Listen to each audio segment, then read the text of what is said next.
We are in Shmuel Aleph, and so please subscribe to the channel, give it a thumbs up, also give a comment, like it. We need to do that way. It goes higher and higher in the ratings and higher on your YouTube page, and that way you will never miss a class. Okay, we are in chapter 20, verse 24, and David and Yonatan have made a deal, just to catch everybody up. They've made a deal together because David is trying to convince Yonatan that Shaul is trying to kill David. Yonatan doesn't believe his father would do that because he's convinced his father otherwise, at least that's what he's believed. So they've set up a scenario in which David is not going to go to the Rosh Chodesh feast, if Shaul should ask about him, which he probably will because he's still son-in-law and sits next to him. So if you have an empty seat, you normally do ask the person or ask the table, where is so-and-so? So when he is told that he has gone to his family because of a family celebration, every year they bring a certain sacrifice at this time of year. So then if Shaul's response is parv, okay, very nice, okay, good, I'm glad he went home, then we don't know what he's going to do. If he's happy for him, then we know that everything's good for him. On the other hand, if he takes a mental fit, so then we know that it's not good for him. Okay, so that's the test, and then Yonatan tells him, "You hide very well in the forest. So then, when I come to this field, I'm going to bring on the third day." Because that's after the party's over, after the third day. So I'm going to come here, and I'm going to come with my attendant, and I'm going to shoot an arrow. And if I say the arrow is there, you can get it. Three arrows? Three arrows, good. So if I say that I know arrow. So he says, if I say the arrows go there, go get it, it means you can return. If I say to the boy, the arrow's too far away, forget it, that means run, because then my father's against you. Fine. They make a treaty, they make an agreement to that, and that's where we are. So Vayisatir David Basadeh, so David was hiding in the field. Vayihi Chodesh, and it was Rosh Chodesh. Vayeshev Melech Elechem Le'echol. And so the king sat down to the meal to eat. Al-Halechem it's a way of saying he was sitting down to the meal. That's all it means. Okay, then... Where is it? I just want to make sure. Right here. Yeah, so the Malbim says, Vayeshev, what's going on? Vayeshev mevuar shetechila kodem. Sheishev HaMelech, that at the beginning, before the king sat down, Yashav Yonatan Makom David, Yonatan sat down in David's place, V'et Yashev HaMelech Al HaLechem, and in the place, and in the time that the king sat down to eat Sha'az, and then we're going to go on further, that's what's going to happen. Okay, David doesn't say anything here. Oh no, he does. Okay. He does Chav Daled. What? Who's Avner? Avner is going to be. Avner is the general. Yeah. So Saul's general. Right. But in the meantime, what was David's rank?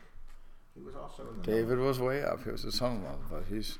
Well, which would have been the other's commanding officer? I think David is higher than everybody at that point. I think David is higher, but I'm not sure. I'm not 100% sure. Okay. So anyway, so Vayeshev Melech Al Moshevo, so the king sat at his place, Kipam Ba'am, like normal times, and Moshav Hakir, which is apparently next to the wall, and he says, the Metzudas David says, why does it say Al Moshevo on this place? It means Al Hamakom Hamiyuchad Lo L'Sheva Bar.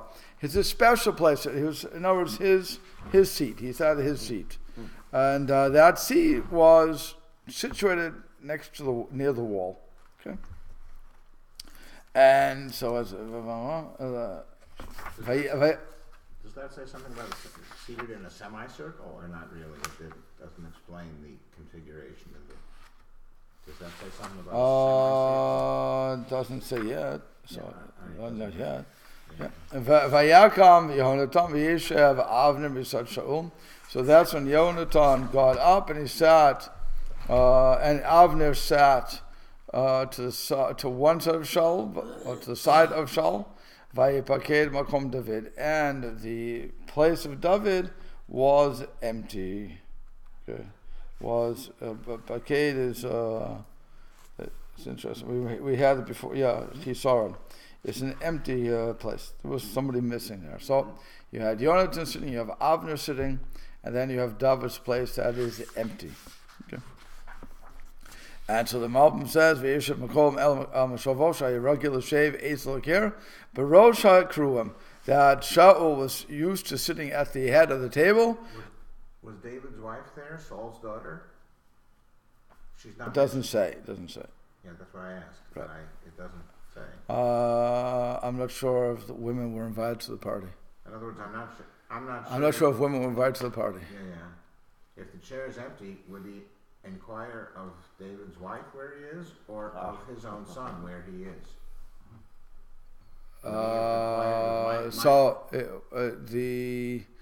Again, I doubt the wife was there. All right. Also, the wife didn't know the gimmick. Yeah. She wouldn't have been. I don't know if she would be informed of what David thought. Maybe she would have. I'm not sure. But we also know, by the way, that the wife is going to lie. We know that the wife will lie for the husband. She already did it. Well, so with Jonathan. No. Jonathan has not yet lied for David. By the way, Yonatan has a lot to lose here. Yonatan is Shaul's son, so he has a lot to lose. Why? Because he's the next in line. Who is? Yonatan. No, he isn't. He knows Steve, already. you need to go back into his time here. You have to go back into where they are. He is the next in line because Shaul is a king. Yonatan is his son. He is the next in line to become king. But I thought Jonathan knows already that. So Jonathan knows what he knows, but in Shaul's mind, you're the next. You have more to lose than me by hiding this guy. Don't you realize that? You have more to lose than me because you're next in line. If David's dead, you get it. I thought several pages ago we saw 4 words in parentheses. Again, Yonatan knows what's going to happen, but Shaul doesn't know. Shaul doesn't know what's going on behind the scenes. So Yonatan, as far as he's concerned, my son has much more to lose than my daughter. My daughter's nothing to lose. She already married the bum. Or I married her to the bum, whatever the case is going to be. So there's nothing there. You can't do anything with that. But my son has a lot. Okay, so again, he's sitting in his place that's closed. At the head of the invited people. So Yonatan got up from his place. Because it's not normal, it's not the correct way for the son to sit next to his father. That's why Yonatan got up. It's not derech eretz. Your father walks in the room, get up. Okay, you get that, boys? Get up. Okay. So now Yonatan was forced Avner was forced, as it were, to sit next to Shaul, and hit Matzah ben Shaul v'Yonatan, to be in the middle of Shaul and Yonatan v'Yalidei Cain, and because of that, so v'Yavked. Vayipaked makom David. So that's why David's place was empty. Ki tamid haya David yoshe b'neihem, because originally it would be David who would sit in between the two of them. V'hayazeh michachmat Yonatan she'yeshev techila, and that was the wisdom of Yonatan, that he would be sitting at first. V'yadmam komo, then he would stand up from his place. Kidei she'yizkor ki chasir David min hakruim. That way it would remind everybody that David was missing. Okay, so this is a nice scenario. What we have is Yonatan sits down, he goes to the table first. It's one of the few times somebody comes to the table first, okay, before the king. Once the king comes, the king sits down next to his son, Well, that's not derech eretz. You can't sit next to your father.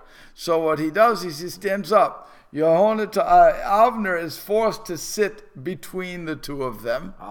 Okay? And that leaves David's place empty.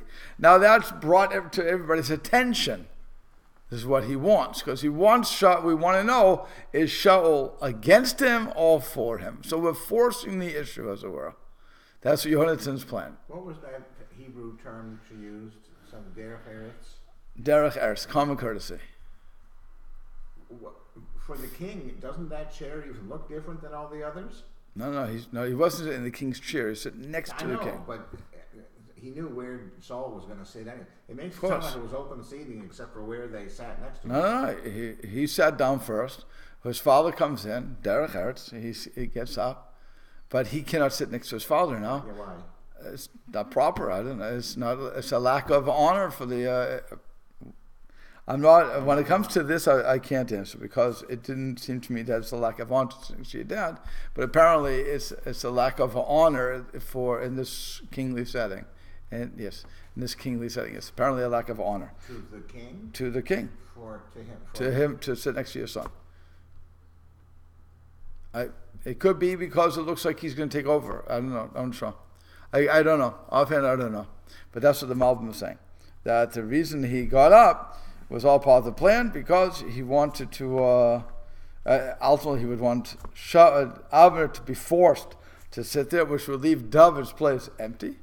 And that's it. But everybody has their own share. Yes. Everybody has their own share. So, V'lo diber Shaul ma'uma b'yomahu. Shaul said nothing on that day. Why? Because the Pasuk says, K'ama mikrahu, he said maybe something happened.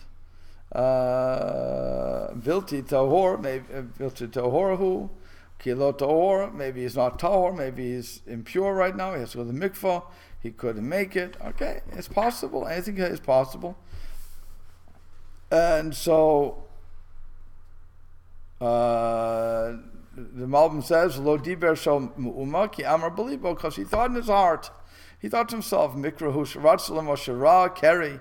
Maybe it's a bal Keri, maybe he's on an emission. Built Tahoru, since he's not Tahor, since he's not spiritually pure. Him Achlu Cholehem B'Tahara, and they had all their meals in the state of purity.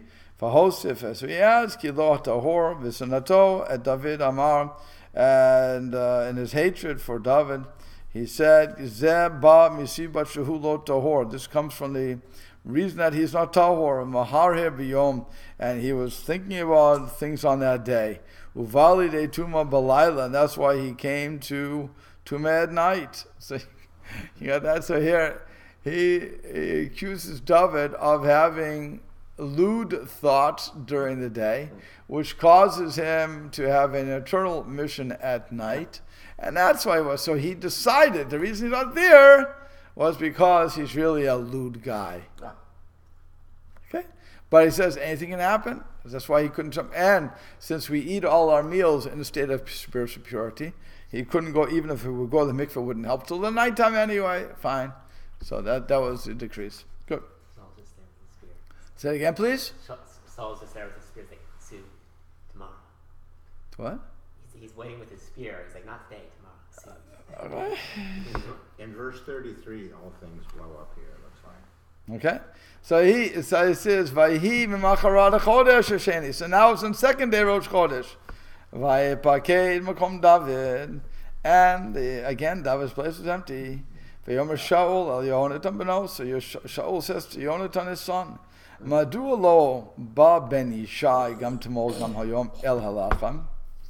So he said to his son Yonatan, why didn't the son of Jesse come neither yesterday or the day or today to the meal? Now he's not.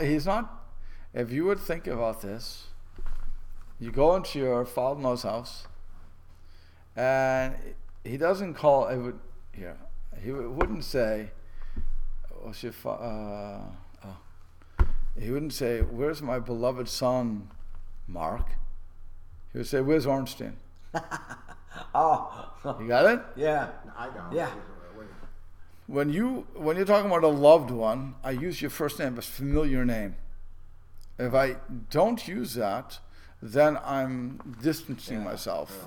If I want to insult you, then I use. Where's Guben? Where's Guben? Where's Ornstein? All right, so Where's let's Alpert? Get this back to here then. So he's saying, where's Ben Yishai, the son of Yishai? He won't call him David. Other than his first name. Right. He should have said, where's David?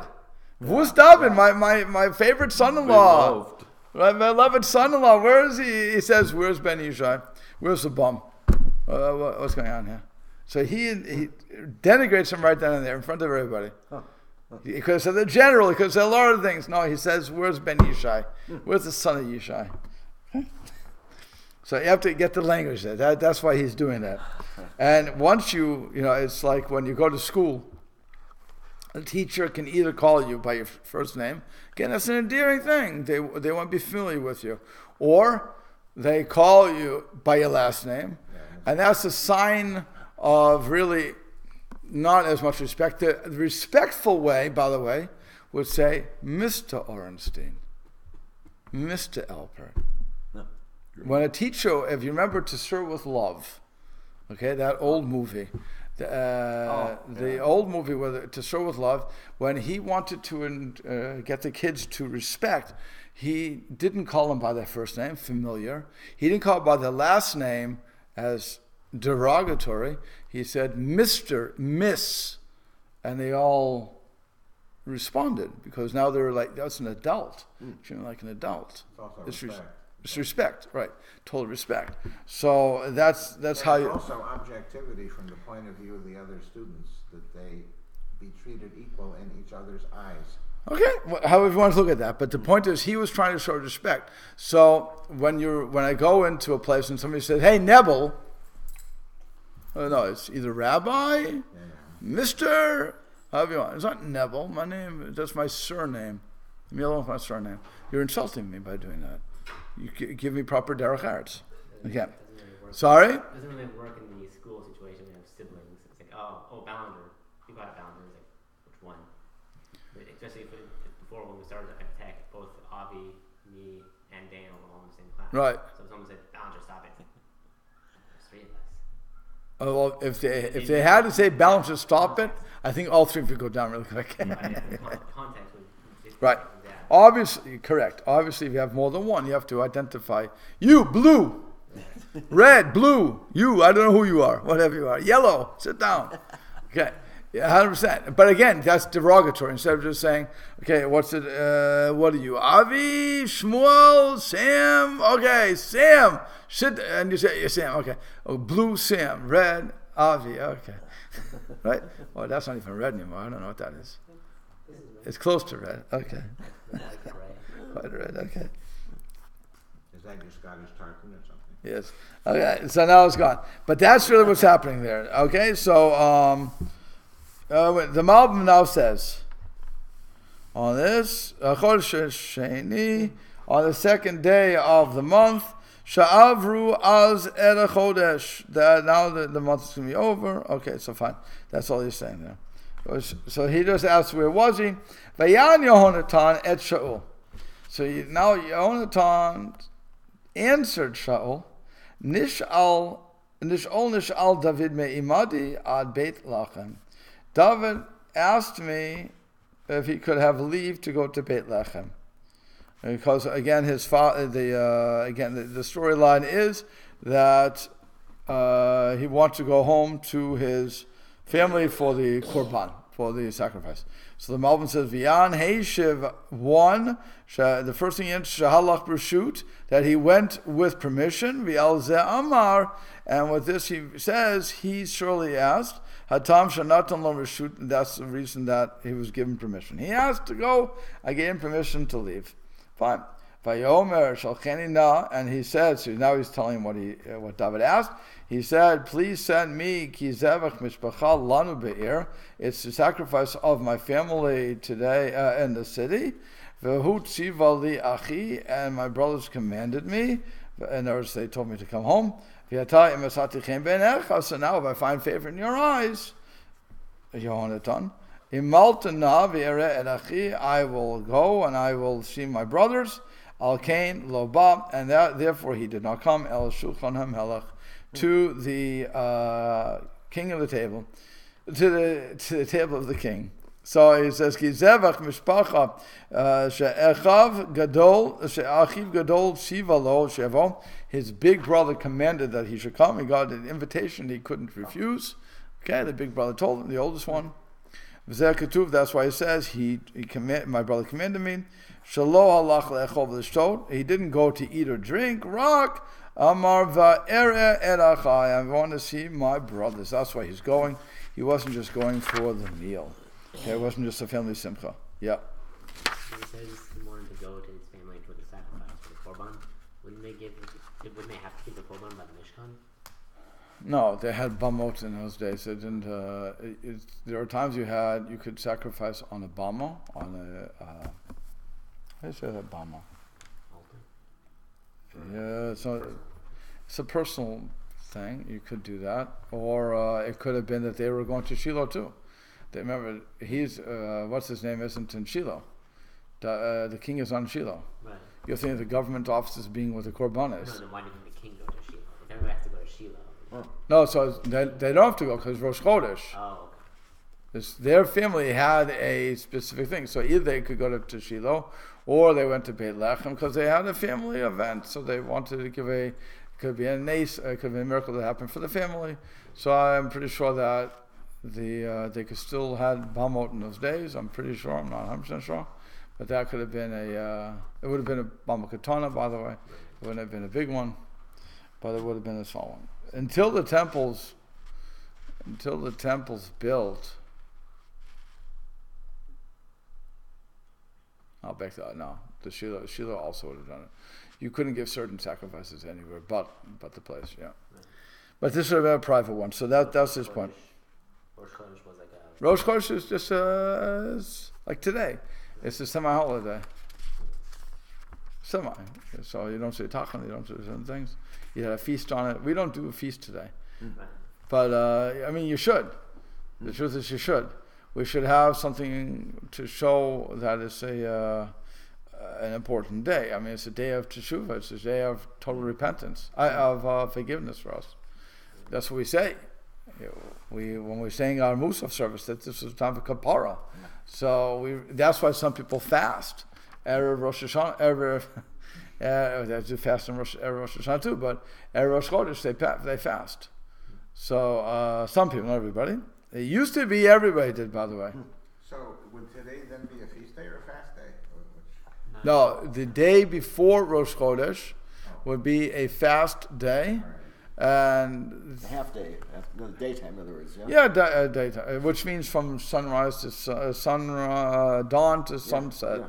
So but it would be a day because you want to spend that in doing repentance, because Rosh Chodesh is a gift to us. Every month we have another gift that we can be forgiven for whatever sins we've done, just like on Yom Kippur. Yom Kippur is a catch-all day, but if I can do that. So that's why for years people would fast Erev Rosh Chodesh, and they would say Salichas Erev Rosh Chodesh. There's still a group that still does it, but there's very small at this point. I don't think most people do it. I know I do not. So, but I'm not the minority. I'm the vast majority. But again, it's still in the books. It's still a beautiful thing to do for those who have the wherewithal to do it. And if you have a community doing it, obviously it makes it much easier. So, but regardless of that, regardless of doing the fast, we should certainly make a special feast. Again, I'm not saying like candles, I'm saying do anything like that, but it should be something extra for Rosh Chodesh. So what I like to do is, I like to have, well, haven't done for a while, but I used to have pancakes. That used to be my my thing for Rosh Chodesh. My kids, my daughter, in order to celebrate, my oldest, will want to go to the expensive coffee place. What's it called? Starbucks. She'll want to go to Starbucks. Okay. My younger daughter wants to get a slushie. Honor of Rosh Chodesh. That's 99 cents, you know. the 99 cents, of course. Yeah. It's a slushy. So, but the point is, that's a way of showing respect for the holiday, to do something special on that Where day. are we going to go after class then? It's not Rosh Chodesh today. I thought that's what the whole conversation. What's today then? I thought that's... No, it's Oh, not. I missed Yesterday was Rosh Chodesh. Oh, it was a 2-day. Oh no, right, It it's was, Monday. it was Sunday, Monday. Monday, Sunday. You missed it. I You missed it. You missed it. Okay, you missed it. But the next time, I'm glad you're offering. So next time we'll meet at Sweet Frog. And, Not Starbucks. no, Sweet Frog. Oh, down there? Yeah, there you Is that go. where you get the slushies? No, the slushies come from. Speak. No, slushies come from the 7-Eleven or something, whatever it's called. Speedy. You said Speedy? Speedway, right. No, but Steve's offering, so let's go spend his money. I was inquiring. Oh, I thought you were offering. I was going to say, I saw Steve, it's Sweet Frog, not Steve. I said, where are we going? Shouldn't draw attention to yourself. Can be expensive. That's right. I didn't say drinks for everybody. You know? That's not a drink, says yogurt. Oh, Okay. Okay. I wonder if Sweet Frog will give me money because I just mentioned the name like 5 times in the line. Okay. But anyway. So it says, yeah, so Vayichar Av Shaul. Shaul became angry Yonatan at Yonatan V'yomer Lo, and he said to him, Ben Na'avat HaMardut. It's not a very nice term. It's not. What is it? What does it mean? What's this? How's it translated? I don't... Are you in 28? I'm You in son 30. of a straying woman. You son of a what? Straying woman. There you go. There you go. Yes, a pervertedly rebellious woman. There you go. Oh. He didn't call us. That's his son he's talking about. Okay. Wow. Not a nice term at all. Wait a minute. Ben Na'avat Hello, Yadata. Certainly I knew. Ki bocher leben Yishai, that you have chosen the son of Yishai lebashecha, to your shame. Levoshet irvad imecha, to the shame of the nakedness of your mother. He is really hitting him up. Okay, and he said, the Malbim says on this, yeah, Ben Na'avat Hamadut, Mitzayim b'malitza em harad be'etzem mushad. He's comparing with the parable, and describing it with a parable of one who rebels. V'derech hamarad sheimro de'eved al zanav, that a servant will rebel against his master, to break off the yoke, or to be crowned after him, lo sheimrod ben aviv, but he should not rebel. The son of the king, the son of his father, should not rebel to crown another, a strange person, there was a stranger in their midst. V'im yikros humarad al shigayon. And if he's doing this, then he's a rebel of a fool, v'avid a seichel, and somebody who's corrupting logic. Not only are you a son of a beep, you're also crazy. How many wives did David have? 200 to 300? No, David had 6. How many? Only. 6 is it? Oh, so which is the one who had 200 to 300? Was that Saul who had 200 to 300? No, Shlomo had 700 wives, Oh, 300. Shlomo had 700 wives, 300 How many concubines. wives did Saul have? 1. What? I think you only had 1. One? I think you only had 1. Well, you're against one wife. Oh no, I think it's a good idea, but Okay. nobody else did back then. No, most people did. Most people only had 1 wife. Remember, David has multiple wives only because of things that happened. So with this- But he really only wanted 1. He's really insulting His son. the son's mother. No, he's insulting the son and saying you're the son of a treacherous. Blah, blah, blah. No wonder But she didn't want to go to that dinner. there you go. I don't think the women were invited there. But Apparently. yeah, but that's he says na'avat means the language of transgression, of sin and transgression. Okay? Mardut is marad. So yeah, you're the son. We take it to mean that he's talking about the mother, but it really doesn't have to be that. In other words, it could be if you take the words literally, the son of rebellion, the son of foolish, sinful rebellion. Okay? Ben Na'avat Hamardu. We all want to take it to mean, how's it translate? Straying woman. What? Straying woman. Straying woman. We all want to say that. Okay? What? The word of Monty Python. Okay. So we all want to take it that way, but again, it says, just as your mother wanted to rebel against me, so also you're her son. Apparently, maybe his wife did something to him too. I'm not sure what happened. We don't know. The problem is we don't know anything about his wife. We don't even know who his wife is. Saul's. We don't know who Saul's wife is. So it could have been that he felt she rebelled. Who knows? But again, the point is you're a chip off the old block. Okay, my wife did something against me. Now you're doing something against me. But ultimately, you're a fool. That's what he's really angry at. He has a fool for a son. Okay, and he says in his mind. And he says, certainly you know that I knew that you chose Ben Yishai al tachlid zelim road on this purpose to rebel against me. And mentioned that it's to your shame, and to the shame of your mother's nakedness, that she removed the kingdom from her seed to another man. To a strange man. She's giving it over to the other person. So, why would you do that?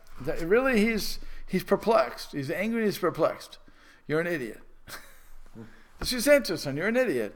I don't get you. Why would you do that? Okay, see, your mother is your mother. Let's assume the mother did something. Your mother's your mother. But you have the kingdom in your hands. Again, nobody can take, it's yours to lose. In a normal situation, by the way, it would be his to lose. In a normal situation. It's only because he has given in to God and so on and so forth. But in a normal situation, he would take over. That's Pasha. That's a simple thing. If he doesn't get killed in war, he's the next king. That's as simple as it goes. Okay? Say again? Oh, well, I know the end of the story. But I'm just saying, I want everyone to understand. If he doesn't get killed in war, if Shaul doesn't get killed in war, then Shaul remains king. Right. David has to wait. It's just like today, where Prince Charles cannot become the king because his mother won't drop dead. Let her live to 120. And let Charles always suffer like that. But really, he wants to become king, and he's saying, what's with you? Step down at least. Do something. No, I want to be the queen. But really, that's what it is. As long as somebody's in power, you can't take over. Unless you're going to do rebellion against the whole system. What? Yeah, coup de grace. You don't want to do that. So so it says, Ki kol hayamin, that all of the days, Asher ben Yishai chai al hadamah, that all the days that the son of Yishai will live on the earth, lo tikon atam malchutecha, you and your kingdom will not be established. V'yata shalach kachato elai, and now bring him to me, ki ben mavedhu, because he's a dead man. Okay, that's it. He's showing his true colors, and that's what we wanted to do. He says, so the Malbim says, Ki kol hayam ben Yishai chai, v'gam shetimloch lo tikon al basis, and also you ruling will not be established on a basis, v'yesod chazak, or a strong foundation, ki yamared b'cha, because he, David, will rebel against you. So therefore, now send and bring him to me, take him to me. Kuhu letovadcha, is to your good. Ki ben mavenu, because he is a dead man. Why? Ya'amore b'malchut, because he is he's in open rebellion against the kingdom. He asked you to do something, and you fell for it. But he really wants to take over. So he is morid b'malchut. He is a rebel. A rebel must be killed. So, by the way, if I take out my desire to read it the way I want to read it, the way I've been reading it, Shaul is a very logical, very calm guy at this point. So it depends on who the producer of the movie is. What should I say to that? So it all depends on the producer. The producer could have Shaul be very quiet, very, very calm. Oh, so David did it. Okay, let me explain something to you, Jonathan. Yeah, you're an idiot because he really wants to take over, but he's woven these web of lies, and you've bought into everything. But I need to teach. I have to take care of you. So I'm telling you right now, he's a liar. He's setting you up, and even if you become king, he's going to rebel against you. So let's nip this in the bud now. Bring him to me. We kill him. He's Mori b'malchut, and that's the end of it. That's a logical statement, as opposed to, what, you're an idiot? Again, it all depends on who the producer is. I can make Shaul look really good at this point, or I can make him look really bad at this point. As a producer, I can do whatever I want, because the words are powerful. To make him look real, he was a bit of a madman. No, but I'm saying he wasn't a madman. That's the point. Not angry, mad. He wasn't a madman. I'm telling you. He sees something happening. He's trying to stop it, to save it for his family. He's a very logical character. That's what I say. It all depends on how I read the story. Do I read it as the madman? Do I read it as a melancholy guy because I'm using all the stage directions that are here? All the stage directions that are here? God's telling me what's happening? Or do I read it from a totally Parv situation? And if I read it from a Parv situation where I have no prejudice either way, I see Shaul as a very logical guy here, saying, we have a fifth column. And we have to get rid of that fifth column. So I thought God already told Shaul that he was not going to be the double. No, he did. God doesn't say it to him. He says it to Shmuel, to Shaul. Okay, so Shmuel, but so he's trying to circumvent wait. So let's understand something. God is infinitely merciful. If I do teshuvah, God will forgive me. And if not me, God will not take it away from my kids. So He's not going to punish my kids because of me. So you think that's what his mind So his mind is, okay, I'm a good guy. I didn't do anything wrong. Look at the Gemara. So Gemara's defend me for everything I do. Okay, fine. So I didn't do anything wrong. So if I did nothing, okay, I didn't listen to you. I gave it to the people. You know what? Good. Now I learned my lesson. I'm running the show. I'm good. I believe in you, Hashem. I give my korbanos to you, Hashem. I'm wonderful. I'm good with you. It's this other guy. This other guy is trying to usurp my kingdom. And so, okay, you don't like me because I didn't, or you don't approve of what I did. And you know what? I was wrong. Chatati. I was wrong. I sinned. I should have killed Amalek. I didn't. I'm a bad boy. But what does that do with Yehonatan? And the fact of the matter is, you saved him in the most dangerous situation. If you wanted to kill Yehonatan, you would have. If what? If you wanted to kill Yehonatan, you, God, wanted to wipe my line out, you would have killed Yehonatan when you had the chance. But the fact is, you sent them in against a whole army, 2 against 1,000,000, and they came out victorious. So obviously you want him. He's a good guy. Again, I know I'm not the right guy anymore, but he is. So why would he take away from the tzaddik? He's mamash a tzaddik. I could see the argument. Shaul is neither, that's what I'm saying. Shaul is one of the most misunderstood. I can see it. Is there a bit of paranoia there? There's no paranoia. What's the Why paranoia? did he come to dinner with a spear? That's not. He didn't come to dinner with a spear. He sat next to the wall. There's no spear here. Yeah, in verse. No, there's going to be a spear. Fine, because Where'd it come from? You're in your castle. You have weapons all around you. It's like when you have an honor guard. Give you a gun. It's not hard to get a weapon. They're right there. But my point is that he's not a madman. Again, we'll make him out to be the madman because that's what every producer has tried to do. And that's what again, I'm using these verses as stage direction. Saul hurled his spear. Okay, we didn't get there yet. Stay where I am. Let's hold where I am right now. Okay? So at this point, I'm just saying he's not an irrational person. He's being very smart about it. He's trying to convince his son. Now the son's going to go and try to defend something. So it says, Vayomer Yehonatan el Shaul aviv. So Yehonatan said to Shaul his father, Vayomer elav, and he said to him, Lama yamut, why should you kill him? Ma'asa, what did he do? He didn't do anything. My father, I just told you he's rebelling against the kingdom. What do you mean he didn't do anything to me? Don't you understand English? Or Hebrew? Don't you understand words? He's Moreh b'malchut. So what do you bother me for?